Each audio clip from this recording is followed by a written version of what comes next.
जी नमस्कार, मैं अमरजीत शर्मा स्वागत करता हूं आप सभी का वेदाना एजुकेशन के ऑनलाइन क्लासेस में। आज हमारा विशेष टॉपिक जो होगा गवर्नर और बंगाल के गवर्नर जनरल, उसके बाद भारत के गवर्नर जनरल और भारत के वायसराय और तत्पश्चात स्वतंत्र भारत के गवर्नर जनरल के बारे में। हम आधुनिक भारत के इतिहास के टॉपिक को समझ रहे हैं, जिससे संबंधित हमने पिछली क्लास में यूरोपीय कंपनियों का आगमन से संबंधित 2 वीडियो क्लिप को हमने समझा था और इसके साथ ही हमने बंगाल के नवाब को समझा। जैसे ही भारत में अंग्रेज आते हैं, यानी अंग्रेज जब आएंगे तो सबसे पहले एक व्यापारिक कोठी के रूप में वो अपना साम्राज्य धीरे धीरे विस्तार करते हैं।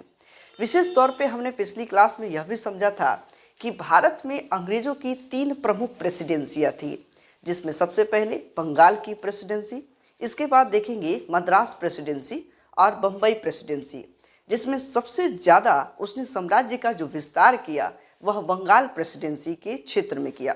इसलिए अंग्रेजों का सबसे ज़्यादा जो प्रभाव रहा वह बंगाल के क्षेत्र में रहा।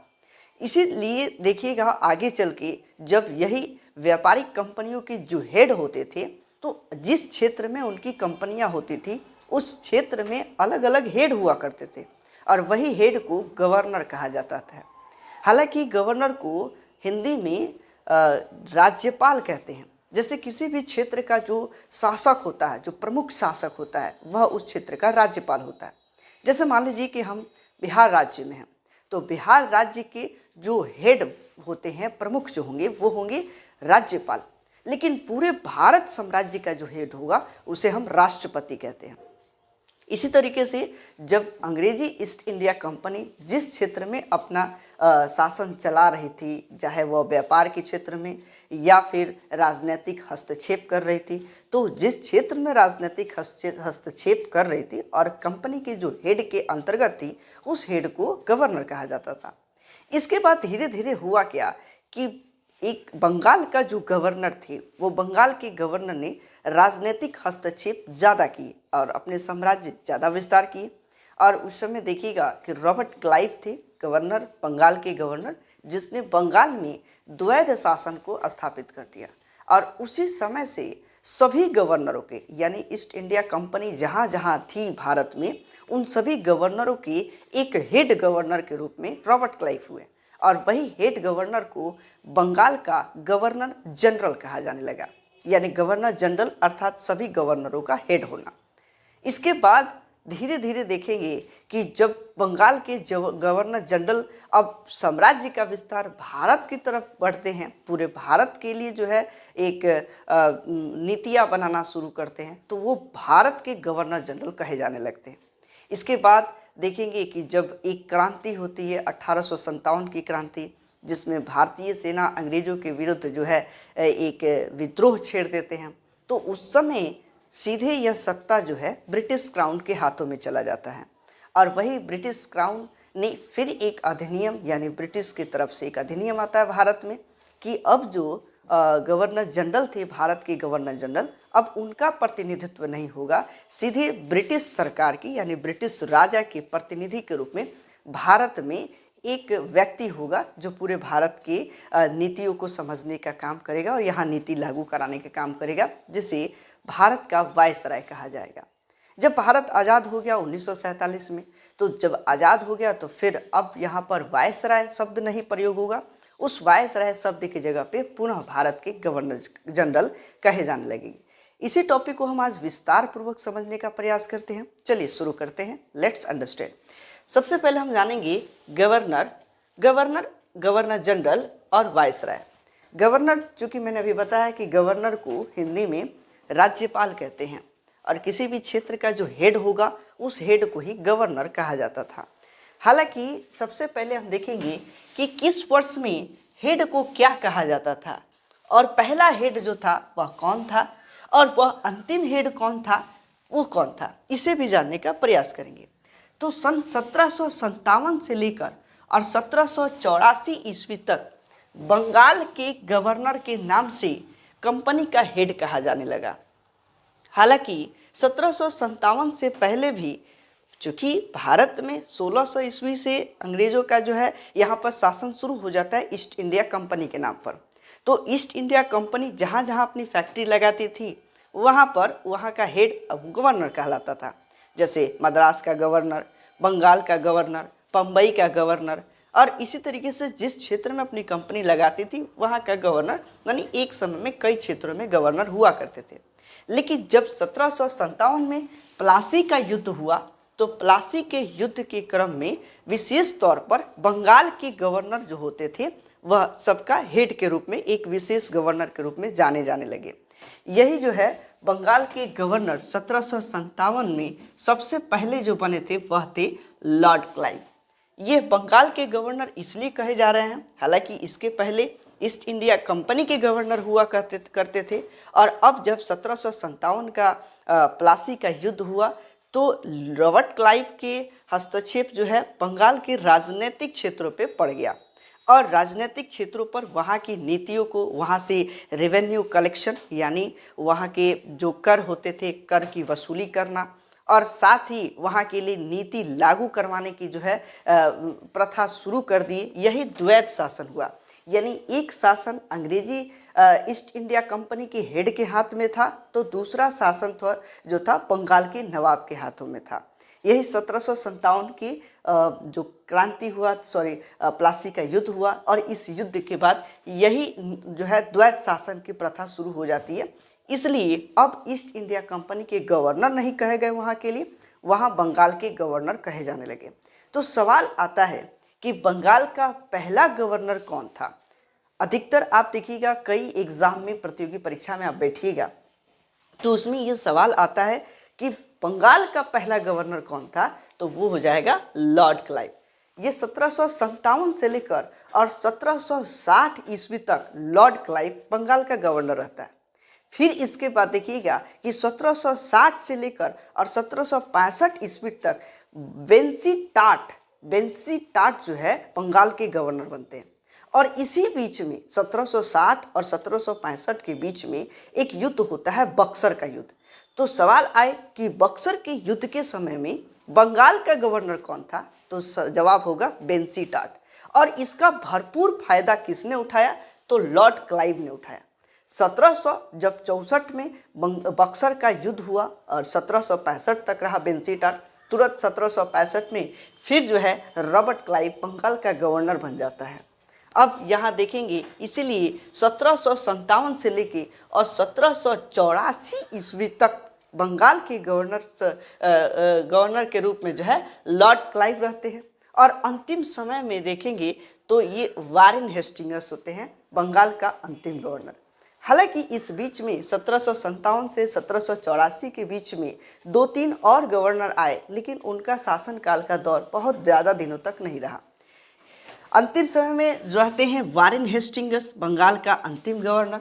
अब बंगाल के अंतिम गवर्नर वारेन हेस्टिंग्स के समय एक अधिनियम आता है ब्रिटिश शासक के रूप में, ब्रिटिश क्राउन यानी ब्रिटिश राजा के तरफ से। उस अधिनियम का नाम होता है ये हो जाएगा पिट्स इंडिया एक्ट। यानी 1784 में एक एक्ट आता है जिसका नाम होता है पिट्स इंडिया एक्ट। हालांकि 1757 और 1784 के मध्य में एक और एक्ट आता है 1773 में, रेगुलेटिंग एक्ट। तो रेगुलेटिंग एक्ट में यह डिसीजन नहीं दिया गया कि बंगाल के गवर्नर जो है वह प्रमुख रूप से सभी गवर्नरों के हेड होंगे।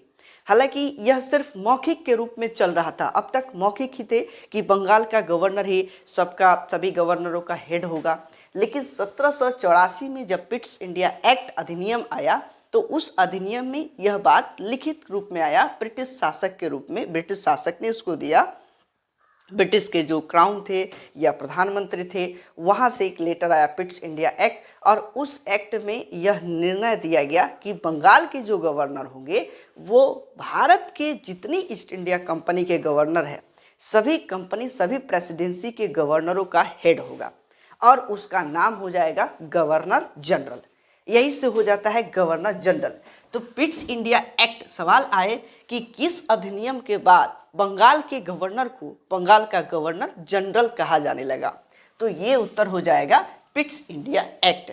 एकदम क्लियर रखना है।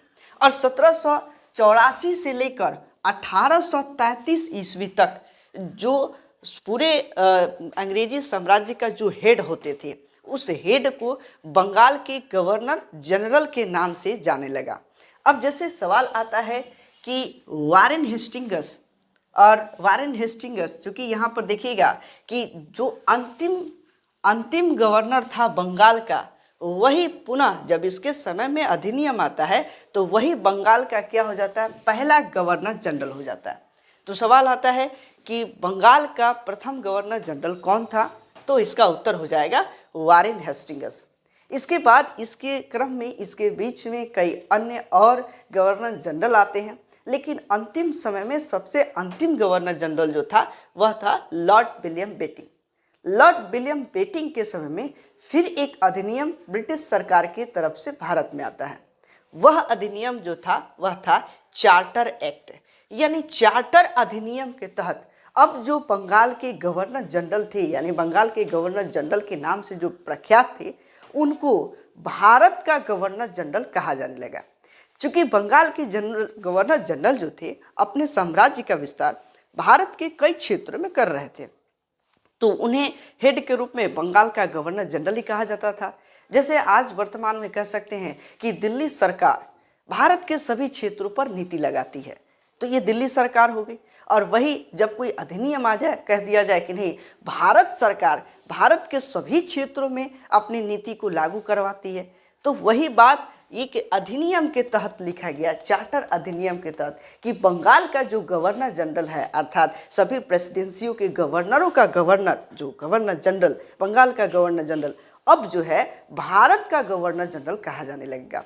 तो वहीं से यानी चार्टर अधिनियम के बाद से बंगाल के गवर्नर जनरल को क्या कहा जाने लगा, भारत के गवर्नर जनरल। तो भारत के गवर्नर जनरल जो है 1833 से लेकर 1858 तक कहे जाते थे। अब सवाल आता है कि 1833 ईस्वी में जो गवर्नर थे, यानी कंपनी का जो हेड होता था, उसे क्या कहा जाता था। तो 1833 में बंगाल के गवर्नर जनरल, और वही 1833 में जब चार्टर अधिनियम आता है तो उसको क्या कहा जाने लगा, भारत का गवर्नर जनरल कहा जाने लगा। इसी क्रम में देखेंगे तो भारत का जो प्रथम गवर्नर जनरल था वह थे लॉर्ड विलियम बेटिंग। बहुत आसान है याद करना, जो अंतिम बंगाल का गवर्नर जनरल होगा वही भारत का प्रथम गवर्नर जनरल भी होगा। तो भारत का प्रथम governor general lord William Bentinck हो जाएगा। इसके बाद भारत का अंतिम गवर्नर जनरल लॉर्ड कैनिंग होता है। सन 1857 ईस्वी में एक क्रांति होती है जिसे हम 1857 की क्रांति के नाम से हम सभी जानते हैं। विद्यार्थी 50% इतिहास पहले से जानकारी रखता है, 50% ही उसे याद करना और पढ़ना पड़ता है।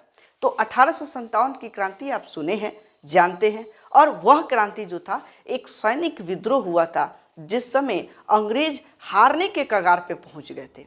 तो इस समय देखिएगा कि 1858 में फिर एक एक्ट आता है, एक अधिनियम आता है, और वह अधिनियम के तहत अब जो कंपनी का हेड यानी गवर्नर जनरल के रूप में जो यहाँ पर साम्राज्य विस्तार हो रहा था, अब वह अधिनियम के माध्यम से कंपनी के हेड को हटाकर सीधे सत्ता जो है ब्रिटिश क्राउन के हाथों में दे दी जाती है।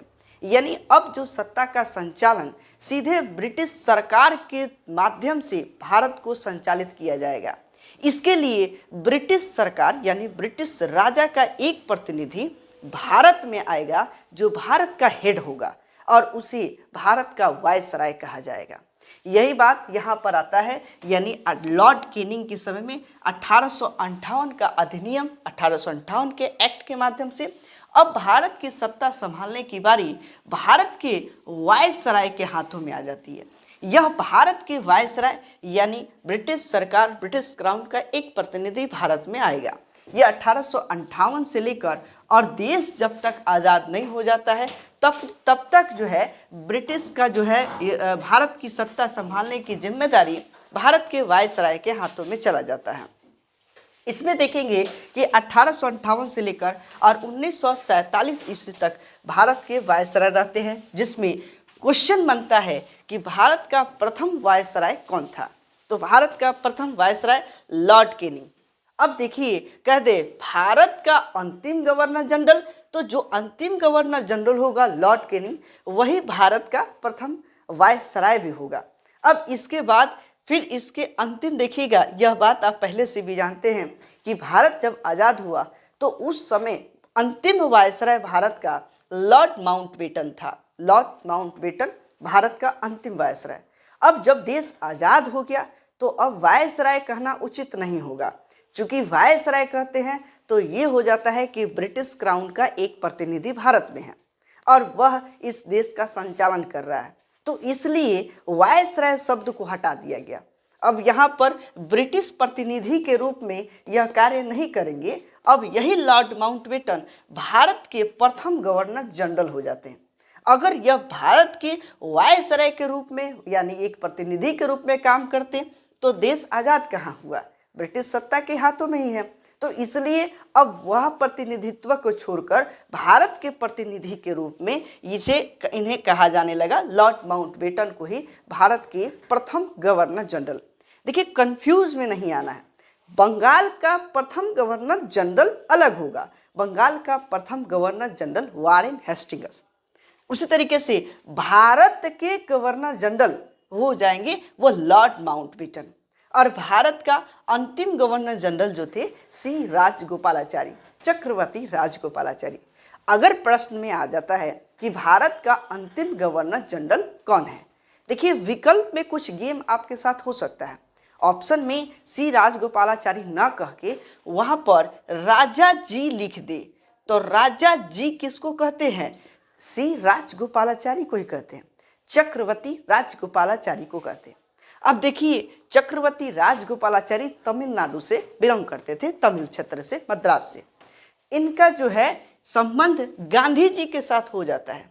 इनकी पुत्री थी लक्ष्मी और गांधी जी के एक पुत्र देवदास, इन दोनों में एक प्रेम विवाह हो जाता है। प्रेम विवाह होने की वजह से गांधी जी के ये क्या हो जाते हैं, समधी हो जाते हैं। तो ये भी एक चर्चा का विषय रहता है। तो भारत के अंतिम गवर्नर जनरल कौन थे, चक्रवर्ती राजगोपालाचारी।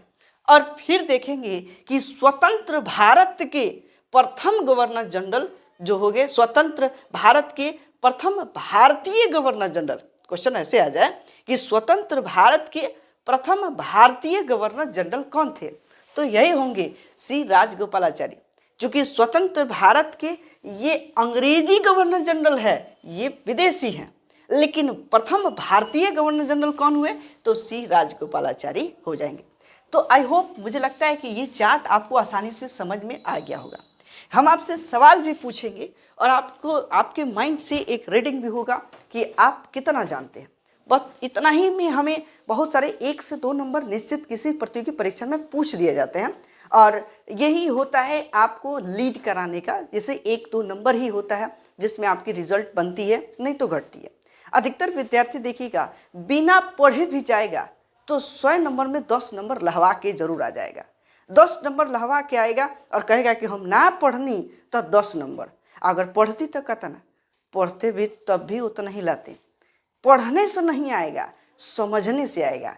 क्योंकि आज के प्रतियोगी परीक्षा में जो सवाल आते हैं वो समझ का सवाल आते हैं। रट के जाइएगा कि सी राजगोपालाचारी भारत के अंतिम गवर्नर जनरल या भारत के स्वतंत्र भारतीय गवर्नर जनरल सी राजगोपालाचारी, लेकिन ऑप्शन घुलट देगा। क्या बोल दिया, राजा जी। कहाँ से मारिएगा, नहीं समझे तो रटे हुए गए खत्म। एक रट के जाइएगा गड़बड़ा जाइएगा। तो यहाँ देखिए, मैंने ये सिर्फ चार्ट को नहीं समझना, सवाल पूछ देगा कि किस अधिनियम के तहत बंगाल के गवर्नर को बंगाल का गवर्नर जनरल कहा जाने लगा, तो वो हो जाएगा पिट्स इंडिया एक्ट। समझने वाली बात है, रटने वाली बात नहीं है। फिर अगर सवाल आ जाता है कि किस अधिनियम के तहत जो है बंगाल के गवर्नर जनरल को भारत का गवर्नर जनरल कहा जाने लगा, तो वो हो जाएगा चार्टर अधिनियम। चार्टर अधिनियम के तहत जो है बंगाल के गवर्नर जनरल को भारत का गवर्नर जनरल कहा जाने लगा। अब सवाल यह भी आता है कि कौन सी ऐसी क्रांति थी जिस क्रांति के बाद जो है भारत की सत्ता संभालने के लिए सीधी ब्रिटिश क्राउन आती है और ब्रिटिश क्राउन ही यानी ब्रिटिश सरकार ही भारत की सत्ता एकदम हस्तक्षेप कर लेती है और भारत की सत्ता को संभालना शुरू कर देती है। तो वह था 1857 की क्रांति। समझ कर पढ़ेंगे तो निश्चित याद हो जाएगा, रटिएगा, रट के मर जाइएगा, फिर भी आपको याद नहीं होगा। सवाल जब आप एग्जाम में बैठिएगा फिर आपका उत्तर गलत हो जाएगा। इसलिए एकदम बारीकी से समझिए, एकदम स्टेप टू स्टेप समझिए, निश्चित आपका रिजल्ट बनेगा। हमारा वीडियो अगर आपको पसंद आता है तो वीडियो को लाइक ज़रूर करिए। लाइक करने से क्या होगा कि वीडियो थोड़ा सा ग्रो होगा और ग्रो होने से इस पर हम मेहनत ज़्यादा करेंगे। जब ज़्यादा मेहनत करेंगे तो आपको ज़्यादा जानकारी मिलेगी, एक अच्छी समझ को हम बढ़ा सकते हैं और देश को एक शिक्षित देश की तरफ लेके जा सकते हैं। चलिए आगे बढ़ते हैं कि देखिए, रेलवे से संबंधित हो, एसएससी हो, बीपीएससी हो, यूपीएससी हो, किसी भी प्रतियोगी परीक्षा में अगर आप बैठते हैं तो इससे 1 नंबर आ जाता है। देखिए पूरा विशेष हमने नहीं लेके आया, इसमें बहुत डिटेल्स भी है, लेकिन हम शॉर्ट लेके चले, समराइज लेके चले। समराइज का मतलब देखो, यहाँ से तुम्हारा जतरा भी बन सकता है। अब कभी कभी परीक्षा में बैठने जाओगे तो पहले ही दही चीनी खा के जाते, काहे कि जतरा बन जाए। तो समझ लीजिए कि जतरा बनाने वाला ये सब है कि एग्जाम में बैठे तो ना कुछ हो तो 2 अंक आराम से ला सकते इससे। तो 1 से 2 नंबर पक्का है इस वीडियो को देखने के बाद।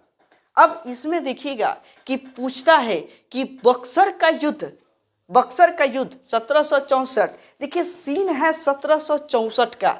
तो जब 1764 का सीन होगा तो इसे क्या कहा जाएगा, जो कंपनी का हेड होता था उसे क्या कहेंगे। 1757 से लेके 1784 तक क्या कहा जाता था कंपनी के हेड को, बंगाल के गवर्नर।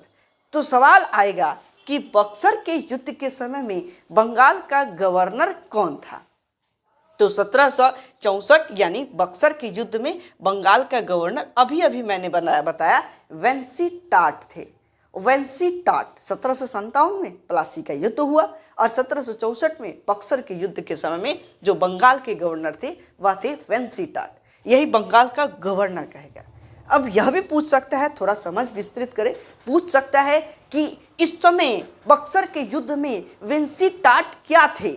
ऑप्शन ए भारत के गवर्नर, ऑप्शन बी बंगाल के गवर्नर, ऑप्शन सी भारत के वायसराय, ऑप्शन डी भारत के गवर्नर जनरल। नहीं समझ तो फिर गुलट जाएंगे। तो यही समझ को विकसित करना है कि इस समय वेंसी टाट क्या कहलाएंगे। 1764 का है तो ये हो जाएंगे बंगाल के गवर्नर। एकदम निश्चित समझ को विस्तृत करें। इसके बाद देखेंगे कि इलाहाबाद की संधि। आपको याद होगा कि जब मैंने बंगाल का नवाब चैप्टर पढ़ाया था तो उस समय 1757 की प्लासी का युद्ध भी बताए थे। प्लासी के युद्ध में हमने बताया कि सिराजुद्दौला और फिर आपके रॉबर्ट क्लाइव के बीच जो है युद्ध होती है, जिसमें अवध के नवाब और मुगल बादशाह शाह आलम द्वितीय के बीच जो है आलमगीर द्वितीय के बीच एक संधि होती है और वह संधि होती है इलाहाबाद की संधि। और इलाहाबाद की संधि 1765 ईस्वी में होती है। तो इस समय बंगाल का गवर्नर कौन रहेगा, तो लॉर्ड क्लाइव। अभी मैंने चर्चा किया कि 1757 से 60 तक पहले क्लाइव थे, फिर 60 से लेकर 65 तक ये हो जाएंगे कौन, आपके वेंसी टाट। और फिर 1765 के बाद पुनः जो है ये रॉबर्ट क्लाइव ही क्या हो जाते हैं, आपके बंगाल के गवर्नर हो जाते हैं। तो इलाहाबाद की संधि 1765 ईस्वी में होती है। इसके बाद देखिएगा कि इसके बाद का जो पॉइंट है बहुत इंपॉर्टेंट है कि बंगाल का अंतिम governor general Warren Hastings, Bengal का अंतिम गवर्नर जनरल वारेन हेस्टिंग्स, इसने भू राजस्व के लिए यानी रिवेन्यू कलेक्शन के लिए, भू राजस्व के लिए 1 वर्षीय ठेका और 5 वर्षीय ठेका की प्रथा शुरू की। यानी भू राजस्व के लिए कंपनी ने बड़े बड़े जमींदारों को एक बड़े बड़े जमीन को 1 साल के लिए या 5 साल के लिए ठेका की प्रथा शुरू कर दी। अब यही प्रथा की वजह से वारेन हेस्टिंग्स को लंदन में महाभियोग भी चलाया गया। तो सवाल बनता है कि वह कौन सा बंगाल का गवर्नर जनरल था, वह कौन सा बंगाल का गवर्नर या बंगाल का गवर्नर जनरल था जिसे लंदन में महाभियोग चलाना पड़ा, जिस पर लंदन में महाभियोग चला, तो वो थे वारेन हेस्टिंग्स। बिल्कुल याद रखना है, वारेन हेस्टिंग्स 1 वर्षीय ठेका और 5 वर्षीय ठेका चलाने की वजह से इनके ऊपर जो है लंदन में महाभियोग चलाया गया। यही वारेन हेस्टिंग्स बंगाल के अंतिम गवर्नर और बंगाल के प्रथम गवर्नर जनरल थे। एकदम कन्फर्म रखें। तो हम समझ रहे थे कि अस्थाई बंदोबस्त जो है शुरुआत किसने की है? लॉर्ड कॉर्नवालिस ने। यह अस्थाई बंदोबस्त जो था यह राजस्व वसूलने की एक प्रथा थी। हालांकि इससे पहले एक और प्रथा थी, रैयतवारी प्रथा। रैयतवारी और अस्थाई बंदोबस्त में क्या अंतर है, जरा सा इसे समझते हैं। रैयत का मतलब होता है किसान। अगर अंग्रेज यानी अंग्रेज अधिकारी अगर किसानों से डायरेक्ट राजस्व की वसूली कर रहा है तो उसे रैयतवारी व्यवस्था कहा जाएगा। लेकिन अगर किसानों के ऊपर एक जमींदार को रख दिया जाए और जमींदारों को यह हक दे दिया जाए कि आप सभी किसानों से राजस्व की वसूली करिए और जमींदार का दायित्व होगा कि यह राजस्व किस तक पहुंचाए, तो अंग्रेज अधिकारी तक पहुंचाने का काम करे, तो इसको जमींदारी प्रथा कहा जाने लगा। यही जमींदारी प्रथा अस्थाई बंदोबस्त के रूप में भी जाना जाने लगा, जिसको किसने आरंभ किया था? तो लॉर्ड कॉर्नवालिस ने शुरू किया था। इसके बाद देखिएगा कि अंग्रेज जो है अपने साम्राज्य के विस्तार हेतु कई नीति को अपनाए, जिसमें एक नीति था सहायक संधि का प्रयोग करना। सहायक संधि के तहत होता क्या था कि अंग्रेज जो है ईस्ट इंडिया कंपनी के माध्यम से एक पत्र, अंग्रेज गवर्नर के माध्यम से एक पत्र के माध्यम से जहां जहां राजा थे, जिस क्षेत्र के राजा थे, उस राजा को पत्र देते थे कि आप जो है अपनी सेना को हटा लीजिए और अंग्रेजी सेना को अपनी सेना के साथ शामिल कर लीजिए। हम आपकी अगर कठिन स्थितियां बनेगी, कोई ऐसा शत्रु आपके ऊपर हमला करेगा तो उससे हम आपको सहायता करेंगे। और इस सहायता के नाम पर जो है अपनी सेना को किसके हवाले देते थे? तो राजा के अंतर्गत, राजा की सुरक्षा के लिए यह संधि पर हस्ताक्षर करवाते थे। यदि हस्ताक्षर नहीं करते थे तो उनके साथ युद्ध लड़ा जाता था और युद्ध के माध्यम से जो है उसको अपने में विलय कर लिया जाता था। तो यही सहायक संधि की शुरुआत जो है लॉर्ड वेलेस्ली के द्वारा शुरू किया गया। तो सवाल बनता है कि सहायक संधि की आरंभ यानी शुरुआत किस गवर्नर जनरल के समय में हुआ? तो लॉर्ड वेलेस्ली के समय में सहायक संधि का शुरुआत होता है। इसके बाद आते हैं कि गवर्नर जनरल है विलियम बेटिंग, जो भारत के गवर्नर जनरल और बंगाल का अंतिम गवर्नर जनरल विलियम बेटिंग होते हैं। तो विलियम बेटिंग के समय में काम होता है सती प्रथा, ठगी प्रथा, नर बलि प्रथा को समाप्त करने का। ये भी एक पॉइंट है, एक इम्पॉर्टेंट ऑब्जेक्ट के रूप में आता है कि सती प्रथा का उन्मूलन किसने करवाया? तो वो है लॉर्ड विलियम बेटिंग। देखिए इस समय क्या था कि भारत में सती प्रथा चरम सीमा पे था। जो स्त्रियों के पति अगर मर जाते थे तो उस पति के साथ जो है चिता पर जलने की प्रथा थी। तो इस चिता पर कुछ स्त्रियां जो है स्वेच्छा से जलती थी, तो कुछ स्त्रियों को जबरदस्ती उसको जलाया जाता था। तो ये एक प्रथा एकदम चरम सीमा पे था, जिसको समाप्ति करने का जो कानून लाए वह लॉर्ड विलियम बेटिंग थे। और इनका समर्थन करने के लिए, इनका इस सती प्रथा की समाप्ति के लिए 1829 ईस्वी में राजा राम मोहन राय के द्वारा यह एक सभा आयोजित किया गया। उस सभा जो उन्होंने बनाया और उस सभा में यह बात रखी और जिसके वजह से सती प्रथा का जो है समाप्तिकरण का कठोर नियम लागू कराया गया लॉर्ड विलियम बेटिंग के द्वारा। इसी तरीके से आप देखेंगे ठगी प्रथा, भारत में ठगी प्रथा भी बहुत चरम सीमा पे था। तो ठगों को दंडित करने के लिए जो कठोर नियम बनाए गए यह विलियम बेटिंग के द्वारा ही बनाया गया। इतना ही नहीं, ठगी करने वाले को भी दंडित करना और ठगे जाने वाले को भी दंडित करने के नियम थे। फर्क यह था कि जो ठगता था उसको 1 साल का सजा और जो ठग जाते थे उनको 1 महीने का सजा। मतलब उनको सिखाने के लिए कि आप भी मूर्ख मत बनिए। तो मूर्ख बनने के लिए भी सजा किसके द्वारा? विलियम बेटिंग के द्वारा। नर बलि प्रथा की समाप्तिकरण किसने करवाया? तो लॉर्ड विलियम बेटिंग ने करवाया। नर बलि प्रथा यानी किसी नर को, किसी जीव को बलि देने की प्रथा भारत में जब आपने देखा उत्तर वैदिक काल, तो उत्तर वैदिक काल में बहुत सारे ऐसे कर्मकांड होने लगे जिसमें बलि प्रथा एकदम चरम सीमा पे हो चुका था। और इसी बलि प्रथा को समाप्ति के लिए एक कठोर नीति का पालन विलियम बेंटिंक के द्वारा करवाया गया। अब लॉर्ड हेस्टिंग्स के समय में भारत में देखिएगा कि जो प्रेस थे, भारतीय प्रेस के ऊपर सेंसर लगाया गया था लॉर्ड हेस्टिंग्स के समय। यानी सेंसर यह था कि जो भी भारतीय प्रेस होंगे, जब भी कुछ भी छापेंगे तो अंग्रेजों से सहमति लेकर छापेंगे। और उस सेंसर को हटाने का काम जो है चार्ल्स मेटकॉफ ने किया। यही लॉर्ड चार्ल्स मेटकॉफ को भारतीय प्रेस का मुक्तिदाता कहा जाता है। देखिए, कई बार सवाल आया है कि भारतीय प्रेस का मुक्तिदाता किसे कहा जाता है, तो चार्ल्स मेटकॉफ को। यह हेस्टिंग्स के द्वारा भारतीय प्रेस यानी जो अखबार छापते थे उनके ऊपर जो सेंसर लगा था, उस सेंसर को हटाकर और प्रेस को बिल्कुल मुक्त कर दिया कि आपको जो मन करेगा वो छापिए, उसमें अंग्रेज कभी हस्तक्षेप नहीं करेंगे। इसलिए यह चार्ल्स मेटकॉफ को भारतीय प्रेस का मुक्तिदाता कहा जाता है। लेकिन यह ज़्यादा दिनों तक नहीं चलता है। फिर लॉर्ड लिटन आएंगे और लॉर्ड लिटन के द्वारा जो है एक एक्ट लागू किया जाएगा, वर्नाक्यूलर प्रेस एक्ट।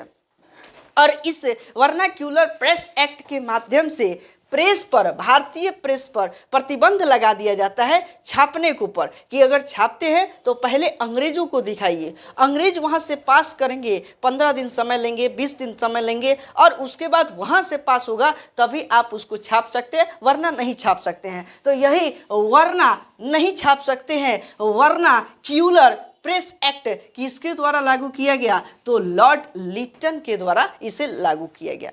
और प्रेस का मुक्तिदाता किसको कहा जाता है, तो मेटकॉफ को मुक्तिदाता कहा जाता है। प्रेस पर सेंसर किसने लगाया, तो वारेन हेस्टिंग्स ने लगाया। बात समझ में आ गई। तो ये 3 इंपॉर्टेंट पॉइंट है, एकदम एक जगह कलेक्ट करके आप इसको याद रखें।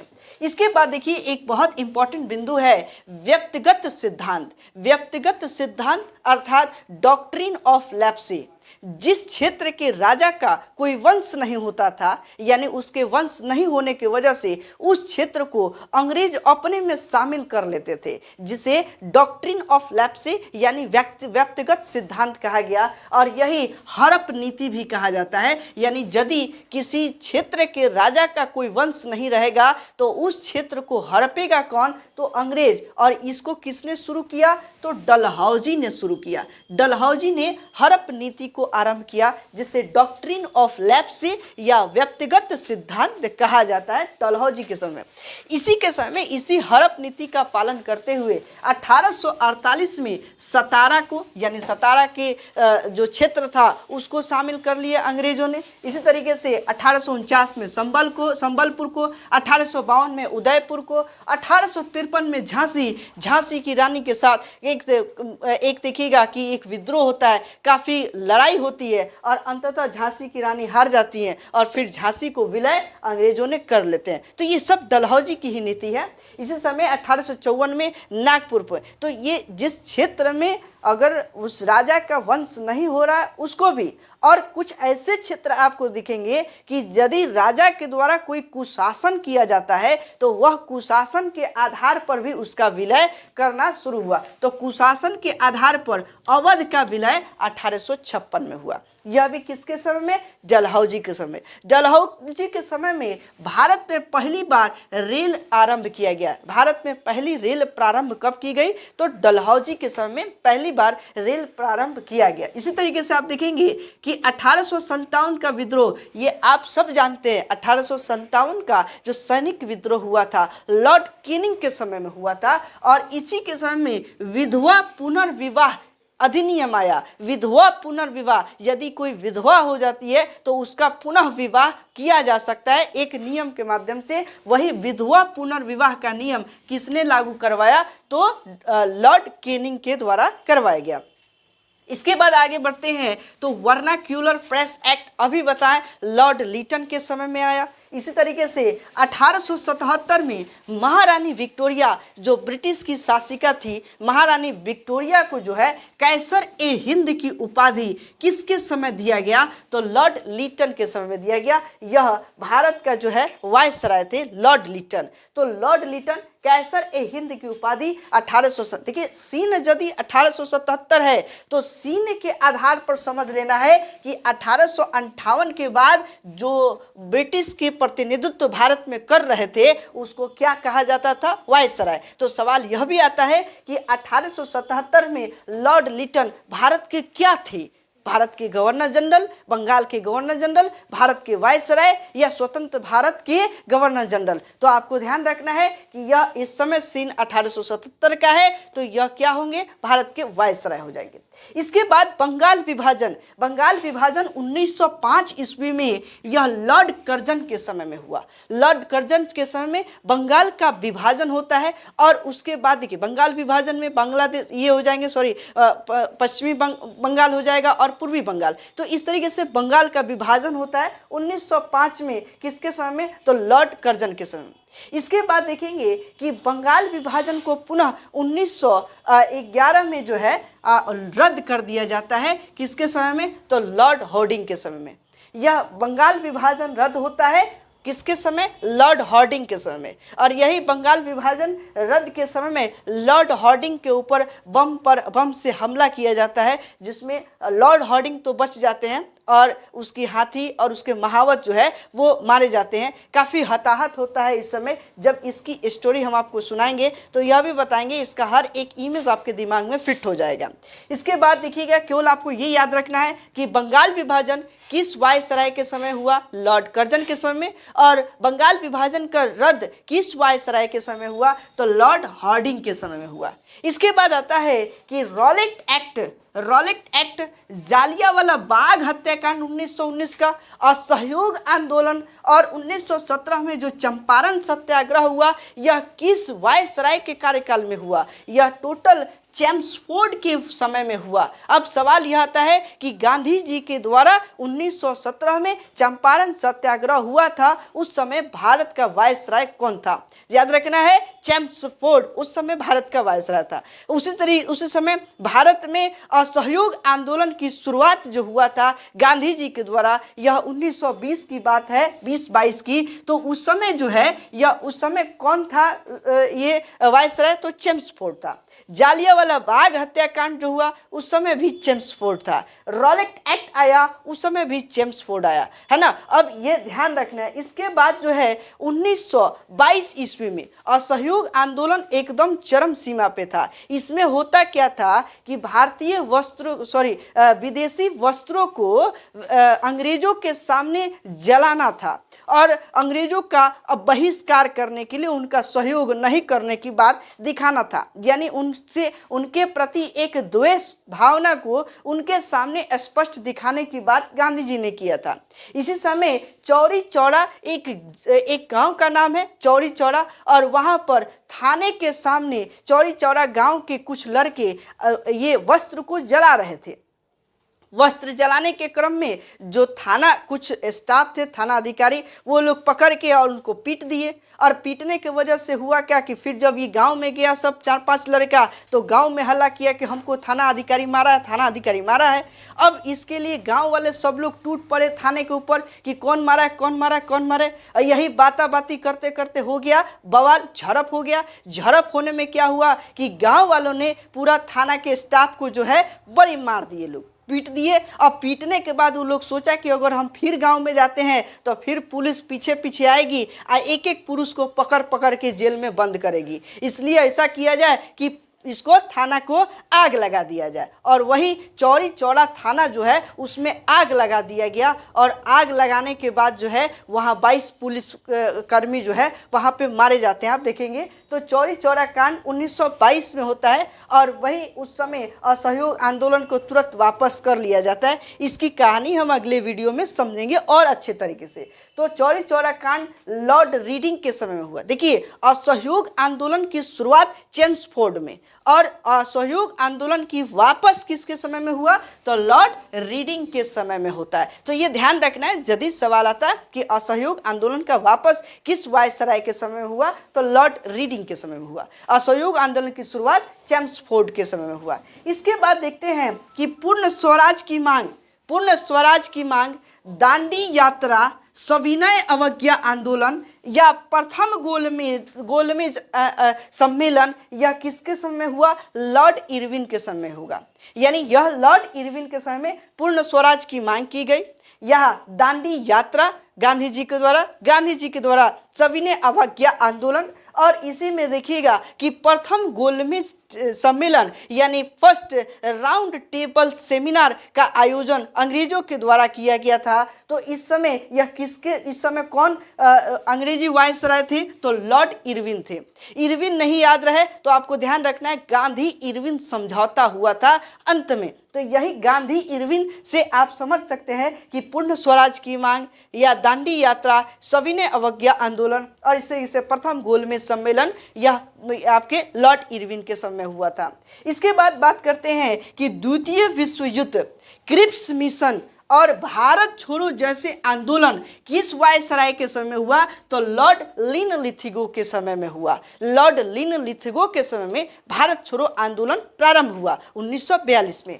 द्वितीय विश्व युद्ध आप देखेंगे क्रिप्स मिशन, यह किसके समय में आया, तो लॉर्ड लिनलिथिगो के समय में आया। यहाँ से सवाल निश्चित बनता है कि किस वायसराय के समय में क्रिप्स मिशन भारत आया था, तो क्रिप्स मिशन भारत आए लॉर्ड लिनलिथिगो के समय में। एकदम निश्चित, अगर इस वीडियो को आप देख रहे हैं तो 1 से 2 प्रश्न आसानी से आप किसी प्रतियोगी परीक्षा में बना सकते हैं। इसके बाद आते हैं भारत के स्वतंत्रता के समय में, आप सभी को पता है लॉर्ड माउंटबेटन के समय में जो है भारत को स्वतंत्रता मिली थी। एक दो और पॉइंट को समझते हैं कि कांग्रेस का गठन किस वायसराय के समय में हुआ। कांग्रेस का गठन लॉर्ड डफरिन के वायसराय के समय में हुआ। लॉर्ड डफरिन ने जो है कांग्रेस के गठन के समय में बोला था कि आप देखिएगा कि उसी के समय में जो है कांग्रेस का गठन हुआ 1885 में, है ना, लॉर्ड डफरिन के समय। कुछ और भी पॉइंट है, लेकिन इतना अगर आप समझ लेते हैं तो एकदम आपका 1 से 2 प्रश्न रेलवे हो, एसएससी हो, बीपीएससी हो, यूपीएससी हो, उसमें 1 नंबर पक्का ला सकते हैं। वीडियो आपको पसंद आता है तो वीडियो को लाइक अवश्य करें। चैनल अब तक आपने सब्सक्राइब नहीं किया तो चैनल को सब्सक्राइब करें। अगर इसमें कोई आपको क्यूरी होता है तो आप हमारे कमेंट सेक्शन में जाइए और कमेंट कीजिए। अपने दोस्तों के साथ शेयर करना ना भूलें। मिलते हैं अगली वीडियो के साथ। धन्यवाद। Thanks a lot.